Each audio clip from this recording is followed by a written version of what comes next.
everyone. Welcome to today's live broadcast, Professional Development, Cornerstone of a Strong Animal Care and Use Program. I'm Christina Jewell of LabRoots, and I'll be your moderator for today's event. We're excited to bring you this educational web seminar presented by LabRoots, the leading scientific social networking website and provider of virtual events and webinars advancing scientific collaboration and learning. Before we begin, just a couple of important announcements. This webcast is designed to be interactive, and we encourage you to ask questions during the event. You can submit questions by typing them in the Q&A box, which can be found by clicking on the green Q&A button at the lower left of the presentation window. We'll try to get to as many questions as we can. You can enlarge the slide window by clicking on the screen icon in the lower right-hand corner of the slide window. Now, if you have any technical problems viewing or hearing this presentation, please click on the support button at the top right of your presentation window or submit your problem through the green Q&A button on the lower left. I would now like to introduce today's speakers. We have two speakers for you today, Dr. Ann Turner and Dr. Nicole Dufee. Speaking first today will be Dr. Ann Turner. With over 40 years of experience in association management, healthcare administration, and education, Dr. Ann Turner has served her communities in various manners. She is currently the Executive Director of the American Association for Laboratory Animal Science, AALAS, in Memphis, Tennessee. In that role, she is in charge of implementing policies established by the Board of Trustees, supervising staff, managing the financial resources, administering programs and services of the association, and overseeing the activities of the foundation. Dr. Turner earned a bachelor's degree in home economics from the University of Tennessee, a master's of education in child development and family relations from Pennsylvania State University, and a doctor of philosophy in community systems planning and development, also from Penn State. Dr. Turner has been a certified association executive, CAE, since 1989, and was awarded fellow status in the American Society of Association Executives in 2006.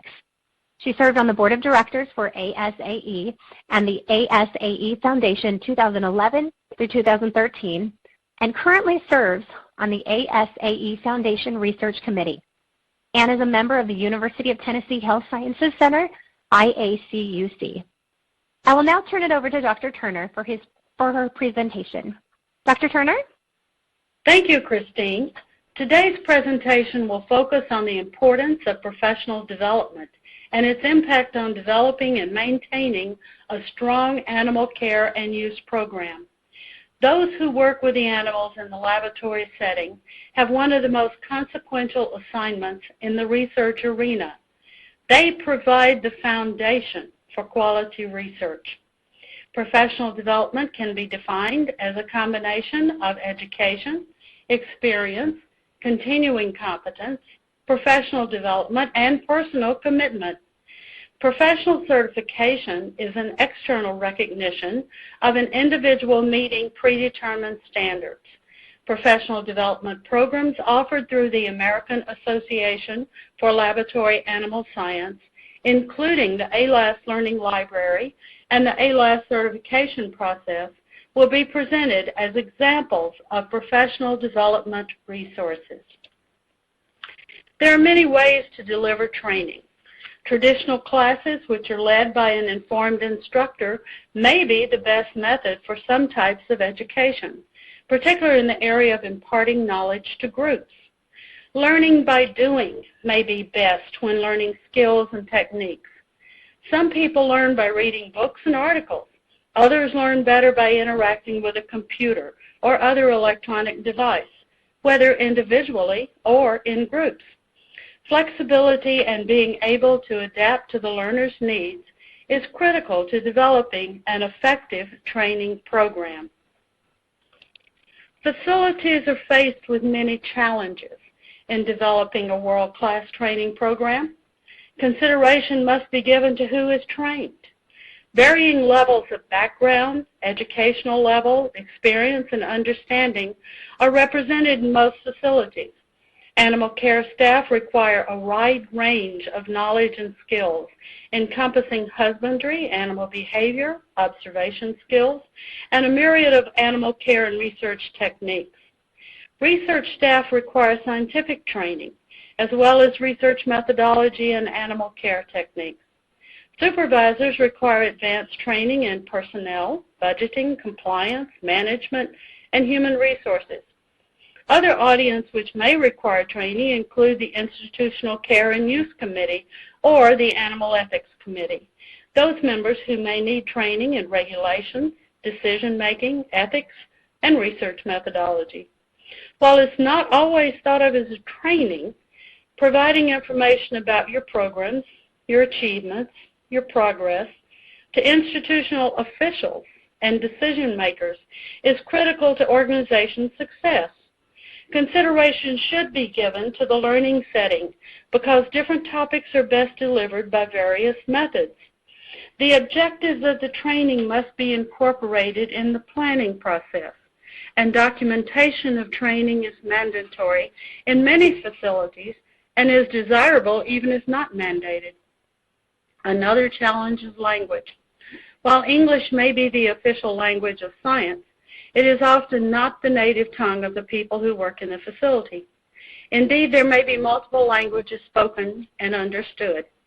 Each facility must examine the language challenge for their specific site and develop programs to ensure effective communication and workflow.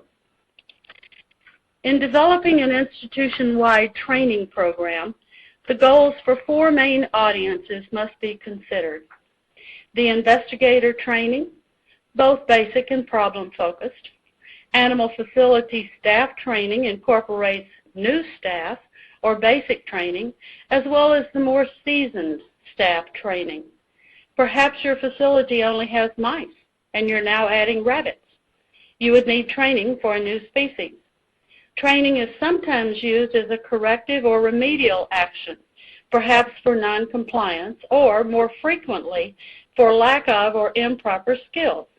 Training is not the answer for all problems and should not be viewed as punishment.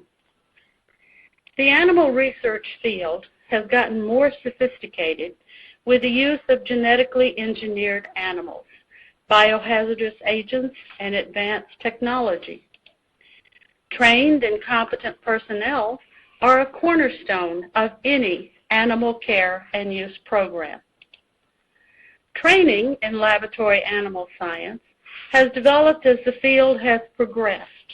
Increasingly, technicians are required to be informed of appropriate animal husbandry practices, the characteristics of a variety of laboratory animal species, and the use of modern technology.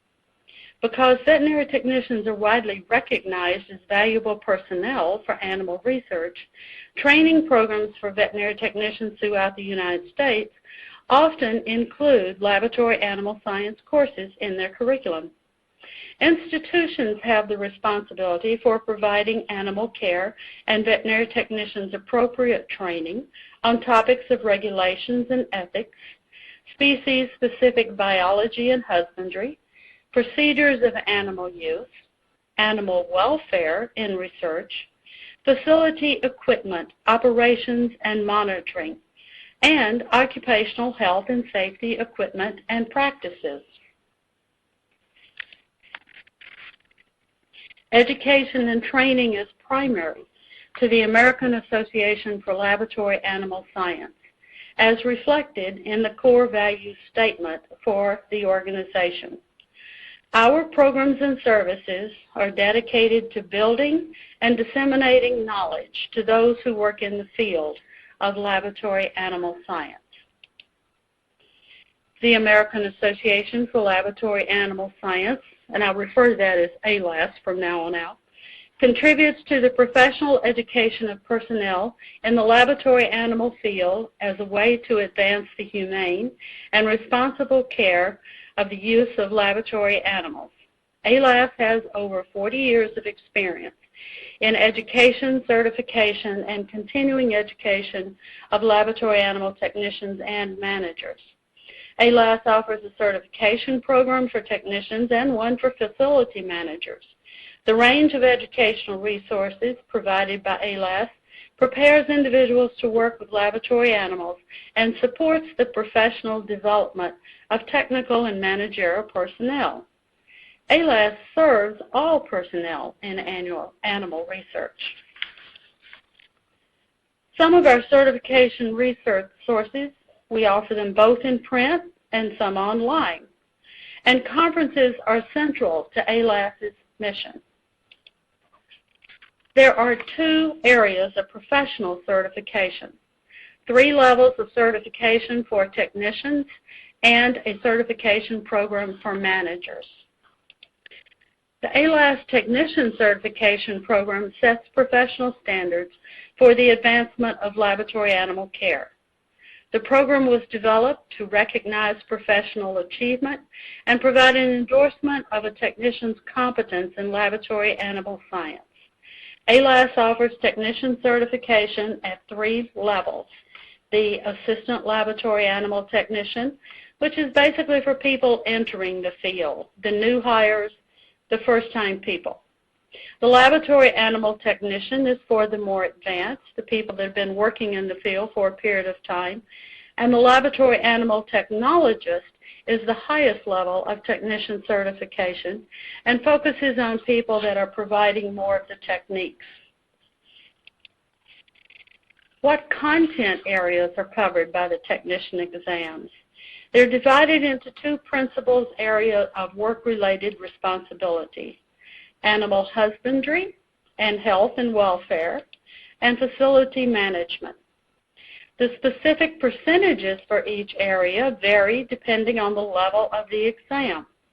For example, the LATG divides the exam evenly between the 2 areas, while the ALAT exam is predominantly animal husbandry, health, and welfare.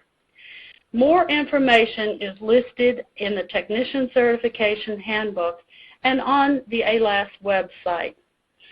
And then we get to a question of, why would you certify? Why is certification important?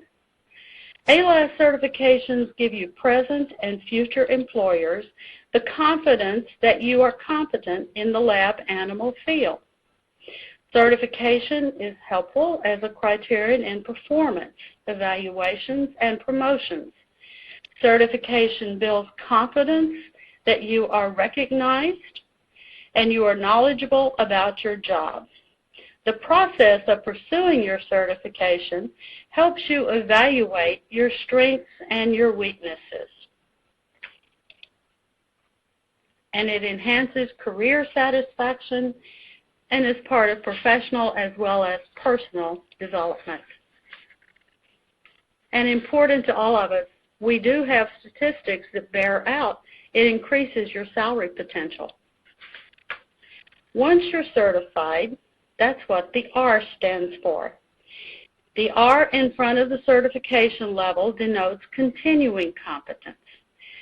The exams denote the meeting standards at the time of certification, and the R means that you have kept up with readings, with conferences, with education and professional development and continuing education. And here are some resources. These resources are offered by AALAS. To keep the certification standards current, a job analysis of each level of technician certification is conducted every 5 years.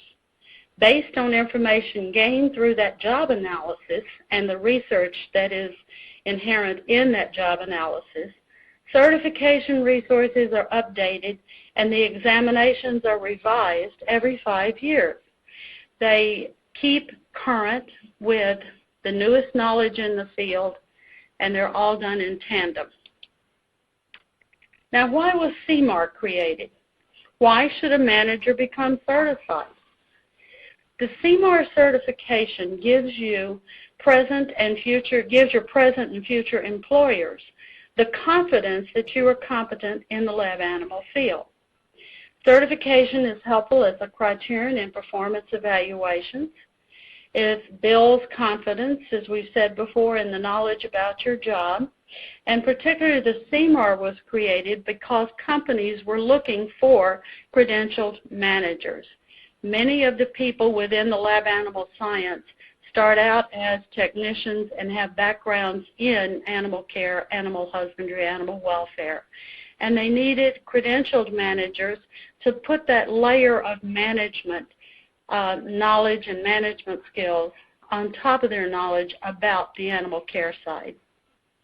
Now, the CMAR program is a combination of 4 exams, 3 exams through the Institute of Certified Professional Managers, or a demonstration of skills through alternative means, and the 4th exam is called the Animal Resources exam.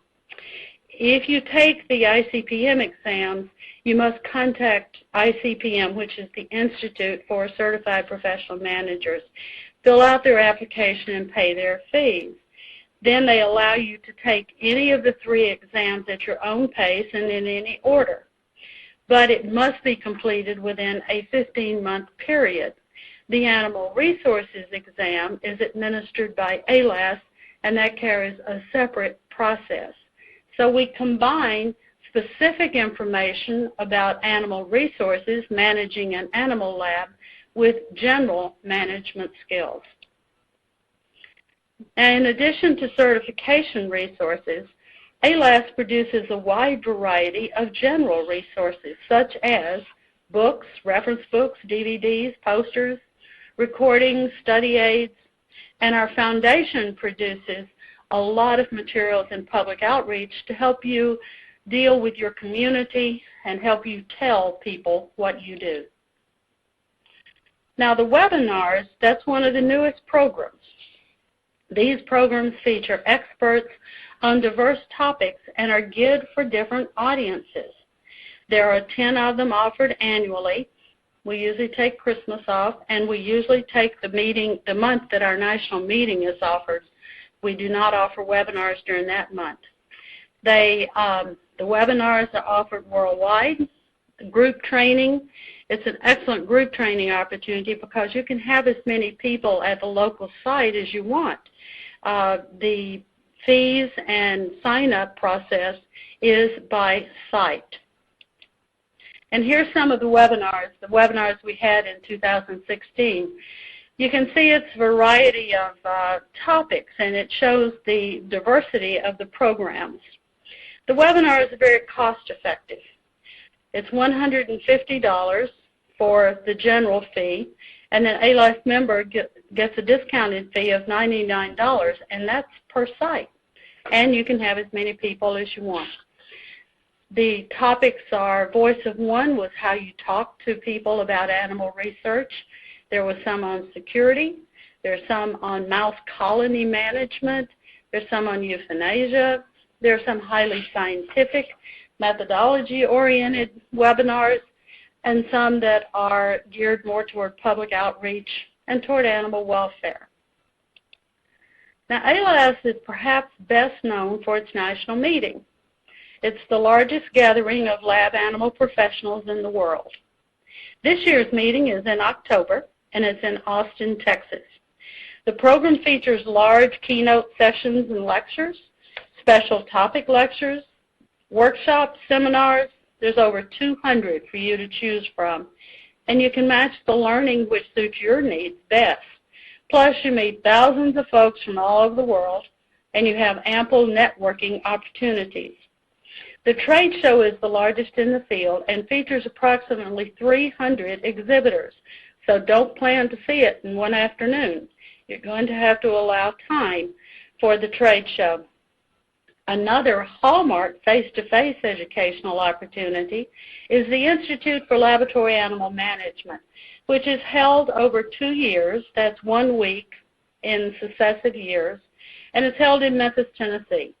This intensive program in management lays the foundation for lifetime learning through the ILAM Alumni Network. More detailed information about these programs can be found on the AALAS website.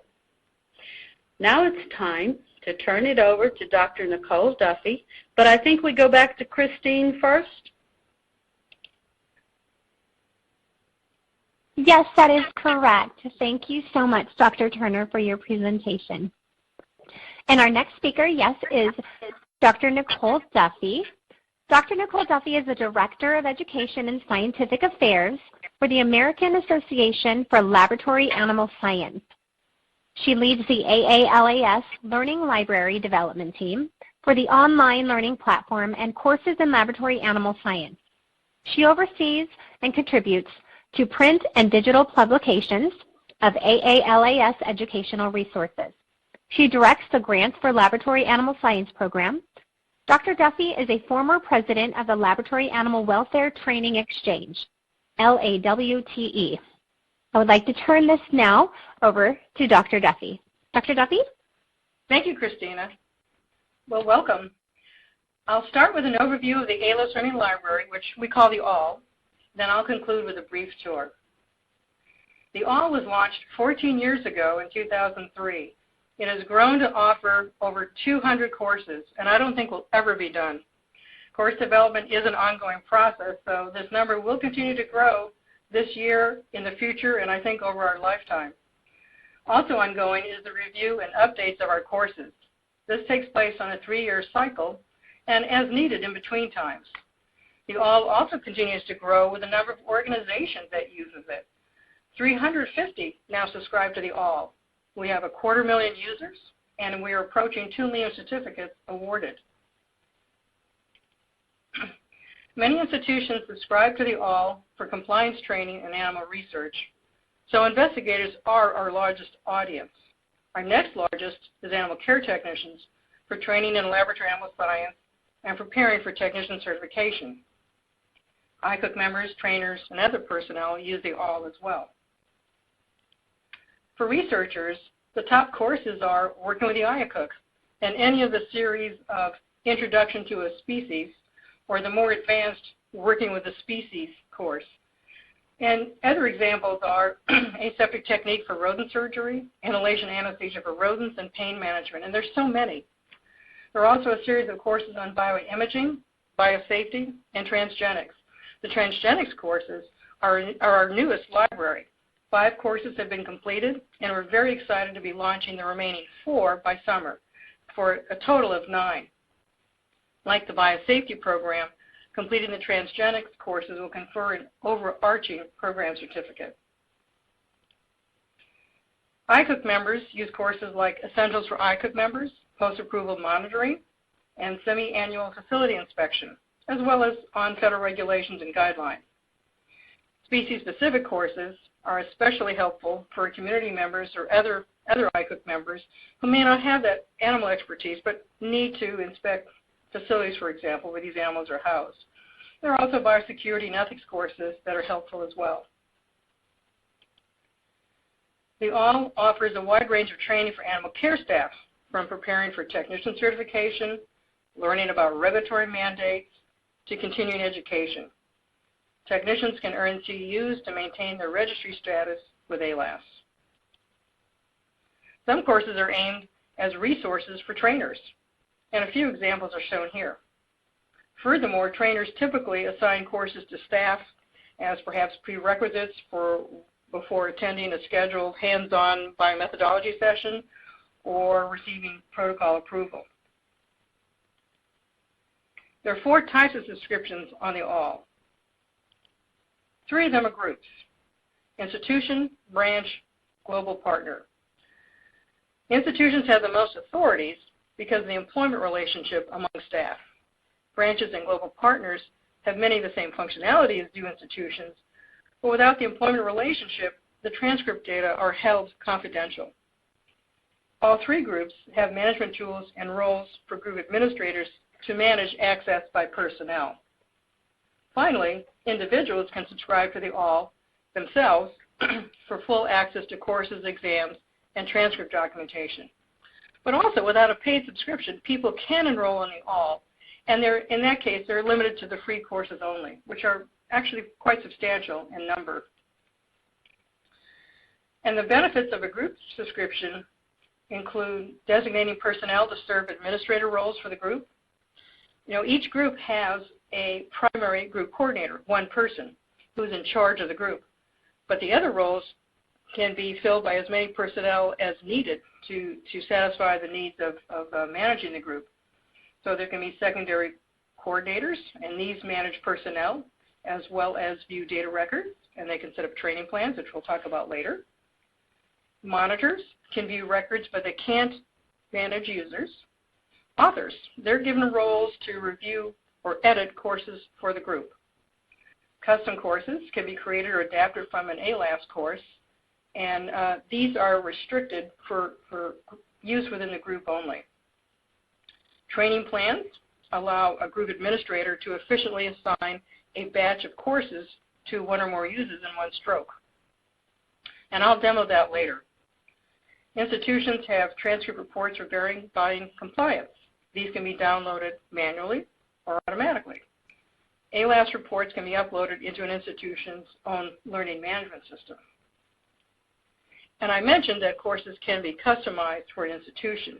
That means that a group can adapt an existing AALAS course for its own use or create its own from scratch. The ALL includes an authoring system that makes this easy. And an institutional group can have up to 15 courses that are custom at no charge and up to 50 for an annual fee. The types of data reports that are available depend on the type of group. All groups have rosters and a report called tracks and courses. Tracks are simply a menu of courses that a group can create for its users to guide them to particular courses. Institutional groups can download reports for user transcript data and training assignments. These reports can be comprehensive over the group, or they can be segmented to a subset of data. The latest platform of the ALL was launched in late 2016, and this was a major upgrade to a faster system with a responsive web design. The navigation and tools are highly streamlined and especially useful for managing a group. Password security was also upgraded by removing the passwords from view of everyone, coordinators, even AALAS staff. Now users must reset their password via a link that is emailed to them. So let's take a short tour. We'll just take a quick view as a group coordinator, enter a course and exam, and view some sample transcript data. So what I'll do is I'll begin the open desktop share, choose screen area, and then I'll go ahead and make that happen. Let's see here. I think we should have it now. And I believe that we are now sharing the screen. I think you should be able to see this. So what we have here is, in my browser, the landing page for the AALAS Learning Library. I'll go ahead and sign in.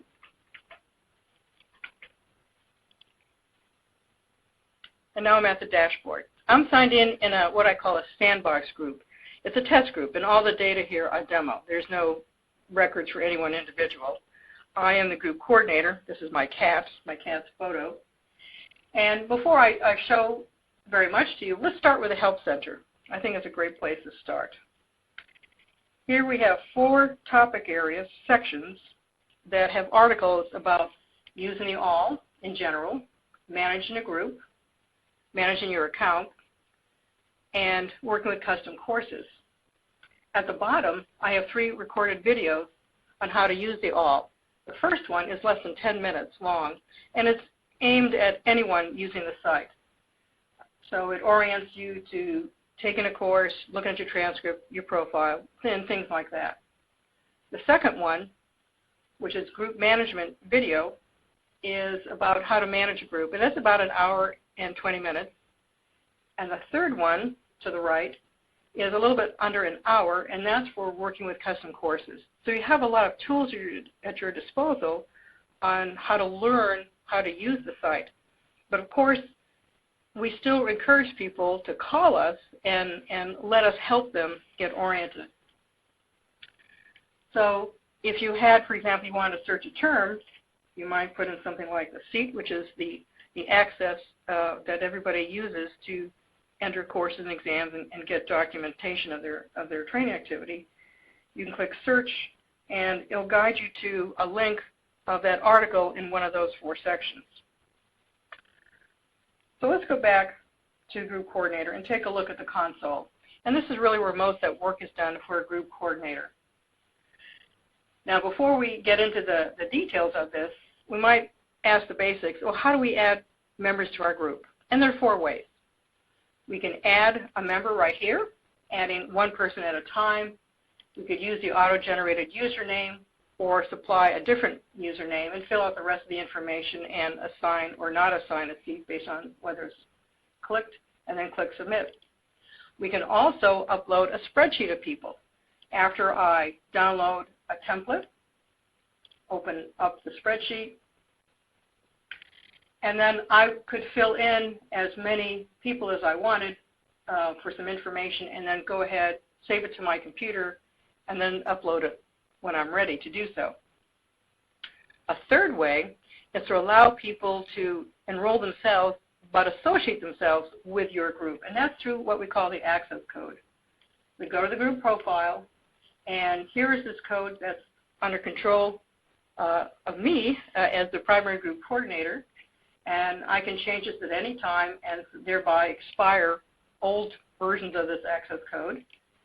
And I would distribute this to people that I want to enroll in the group. And I have some control, too, about whether or not I automatically assign them a seat or whether I will allow them to wait first and for me to approve them before I admit them into the group. A fourth way to add people is through auto-login. And that's an excellent procedure for large institutions with thousands of people. What that entails is that you have on your website or an intranet page a link that is coded to provide a data form behind it so that when one of your people clicks that link, that person comes over to the AALAS Learning Library and a data form is sent with them. And the ALL then processes that data. It says, okay, it's a new person. I'll create a new enrollment for that person and admit them. Or it's a returning person, and it will check to see whether that person needs a seat or not and give one accordingly. And so everybody comes in a logged-in state transparently with no effort. And so it's a very nice option, but I cannot demonstrate it here. So if someone were interested in that, I would recommend that they contact me later and we could talk about it and I can send them some information about it. So let's go back to the console. Now we look at how we might be managing people. And at the top of our console, we have a table. It has several columns in it, 3 columns. This first column here to the left is a summary of the active seats that I have in the current subscription. Well, in this test group, I bought 16 seats in this subscription. 7 are still available to be assigned to different people. 9 have already been assigned to people. They're already committed. And I've lost none through detachment. Detachment is when you exit a member from your group. And if a seat has been used by them, that seat goes with them.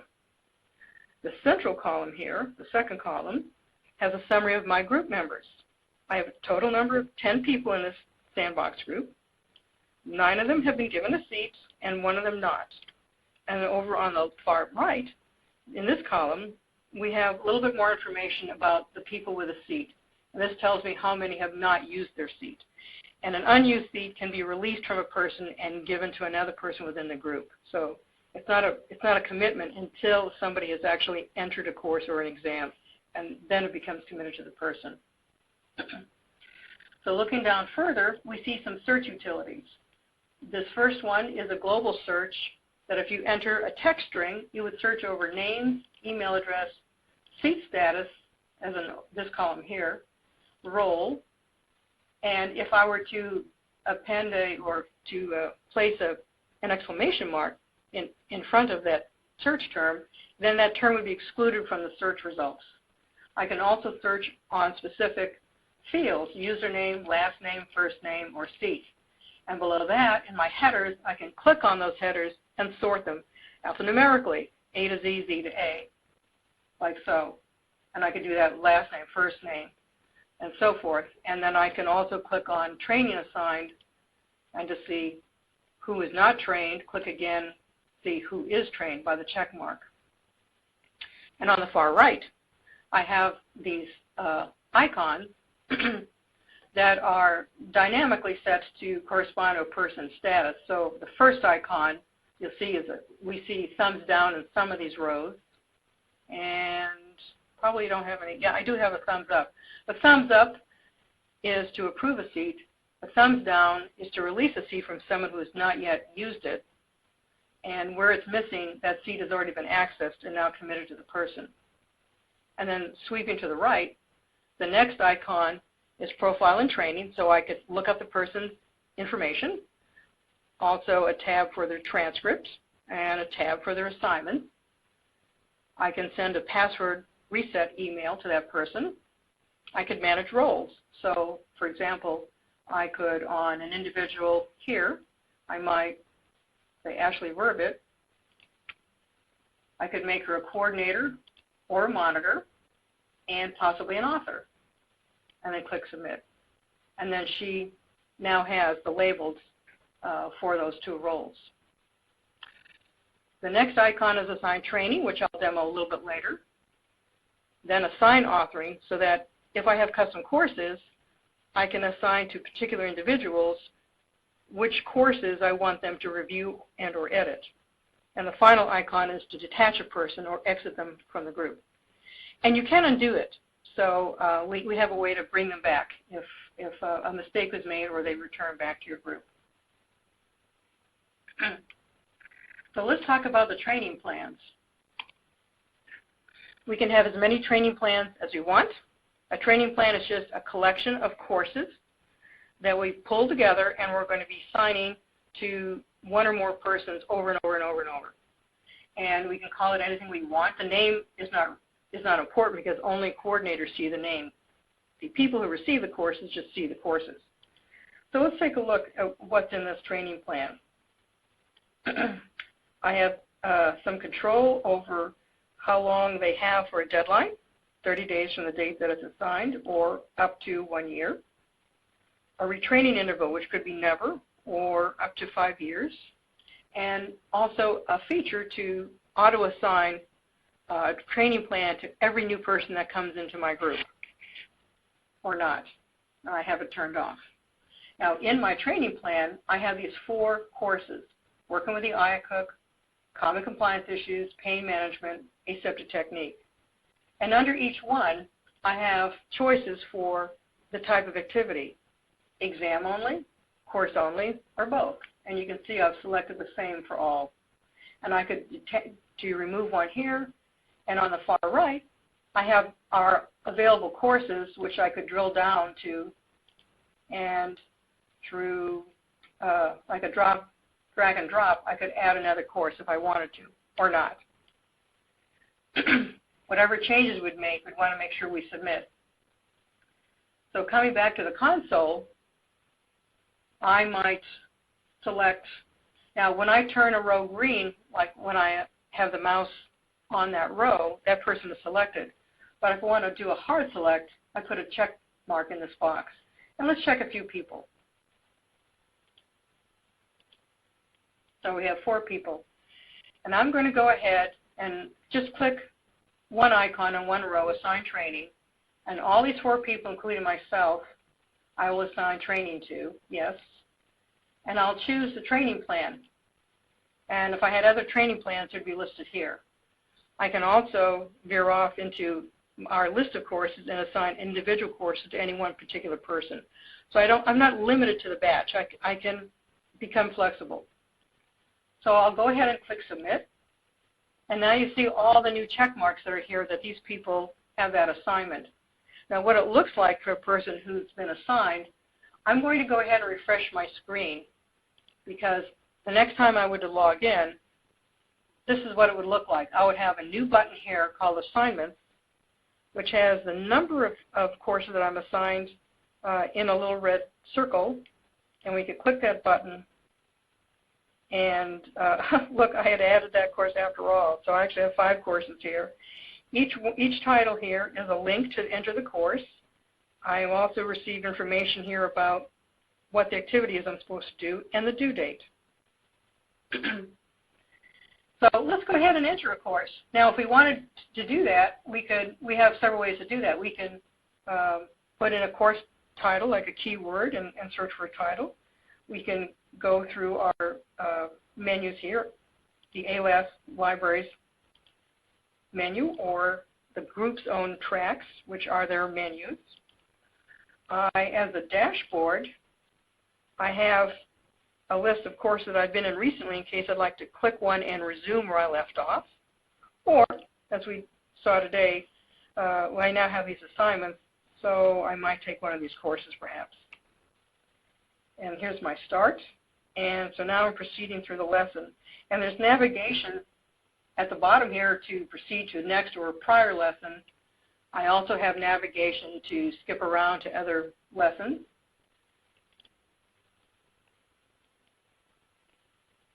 And when I'm ready, I can take the exam, which will look like this. And so I can, scrolling down, I can complete the exam and then submit it for scoring. And I should point out, too, that on every page, course page or exam, there is a comment field. So if I had a question or if I had a problem that I didn't agree with what was written perhaps, I could enter a comment and then submit it, and that would be emailed to AALAS. And finally, as group coordinator, we might take a look at the report, and we can perhaps proceed, Christina, to take questions for Ann and me. Yes, thank you so much, Dr. Dufee. Now, I would just like to remind our audience how to submit their questions. You can submit questions by typing them in the Q&A box, which can be found by clicking on the green Q&A button at the lower left of the presentation window. We will try to answer as many questions as we can. Now, our first question is, let's see, Dr. Turner, I'm going to have you answer this one. We have an audience member send in. It says the AALAS webinars look great. However, the live presentations are in the middle of the night where we live. How can my staff benefit from these webinars? Thank you, Christina. It's a very good question, and it's one of the limitations of doing webinars. We can't do them in every time zone, or we would be doing them 24 times a day. But what we can do, and what a lot of people really benefit from the AALAS webinars, they are recorded. And after the live presentation, the site, when you signed up for it, you would be sent a link to that recording, and you can listen to them at any time you want to. They're open for at least 90 days after the webinar. So what a lot of people do is they will gather their groups and listen to the recordings. And that is a way that you don't participate live, but you do get the benefit of the webinar. Thank you, Dr. Turner. Dr. Dufee, I'm going to have you answer this question.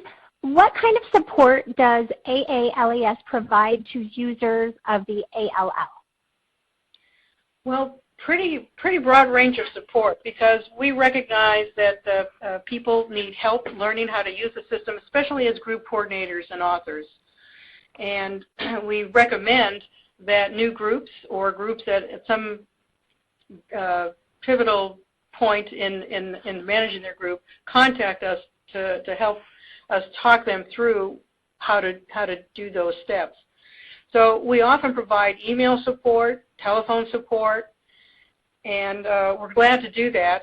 Also, for individuals, sometimes they have problems getting their passwords to work or getting onto the site, and we offer help to them as well. And so we check our emails constantly, even on holidays and weekends, and we provide support to anyone who needs it. Thank you, Dr. Dufee. Dr. Turner, why are all the AALAS certifications only offered in English? That's a question I get a lot. And the reason they started out is because we are the American Association for Laboratory Animal Science. Although the certification programs are offered worldwide, and we have certified people, I believe, in 38 different countries. So it is widespread, and it is in English.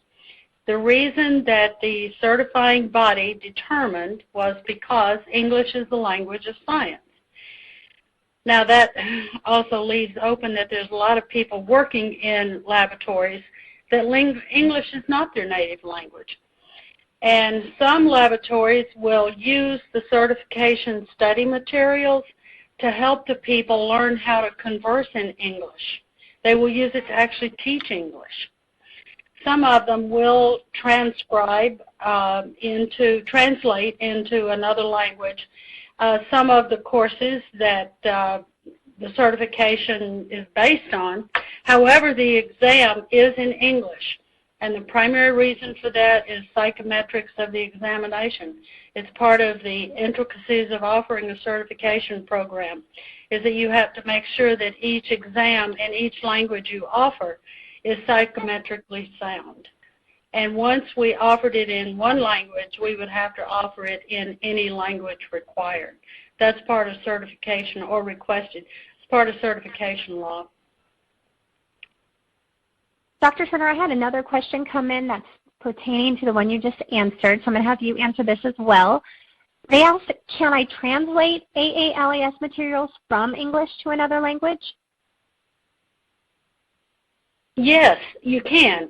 And the way that you can do that is through a licensing agreement. AALAS has a contract that we would require both parties to sign, and there's no fee for doing it as long as you don't sell the products. And then we would have to look at your translated product and to make sure that it does conform with the standards. But if you would like to translate some of the materials, you would need to contact the AALAS office and get a copy of the contract and then execute that contract. Because there is, all of our materials are copyrighted, so you can't just take them and copy and translate them without an agreement with us. Thank you, Dr. Turner. Dr. Dufee, you had answered this one, and it's a similar question to what I asked Dr. Turner, but in regards to the ALL courses. I have an audience member who would like to know if all courses, if they can be translated to another language. They can be, because the ALL in its programming supports other languages. And we've seen some of our courses translated, or people have worked in that to some extent. I've not seen a lot of that effort yet, but it's quite possible. So our system is fully supportive of it, and it would have to be a custom course. It would be restricted to that group that did that work, but it's all possible, and would be happy to help them to see how they could do that. Dr. Dufee, another question for you. What resources are available to help us learn about managing a group on the ALL? Well, actually, I would go back to that help center. That help center has a lot of articles. It's like a wiki, and it's growing all the time. As questions come in, and we realize that, hey, we've not described that. We need to add some information on what the operations are related to that key word, and so it's growing, and it's really, I think, very well established and very helpful. We also have those videos that I've mentioned in the tour, and then lastly, we find that group coordinators need to be in touch with us so we can help them navigate through the system. It's a very large system, and the tour today really showed only the highlights. So with the complexities and all, and also the different environments that a group might have, we would like for group coordinators to be in touch with us to get the help they need. Thank you. Now we are just about out of time, so that will have to conclude our question and answer session. But to our audience members, if you have submitted a question and we did not get to your question will be answered via email after the presentation. I would like to once again thank Dr. Ann Turner and Dr. Nicole Dufee for their presentations. Dr. Turner, Dr. Dufee, would you like to have any, do you have any final comments for our audience? This is Ann, and we really appreciate the opportunity to participate in this program. We would like to invite you to contact us if you have questions, either about the education, about any of the other AALAS programs, AALAS services, or membership in the organization. We really appreciate the opportunity and thank you for organizing it and helping us work through it. Yes, thank you very much. Thank you again, Dr. Turner and Dr. Dufee. I would also like to thank LabRoots for making today's educational webcast possible. Today's webcast will be available for on-demand viewing through May 9th, 2017. You will receive an email from LabRoots alerting you when this webcast will be available for replay. We invite you to forward that announcement to your colleagues who may have missed today's live event. We thank you for joining us and hope to see you next time. Goodbye.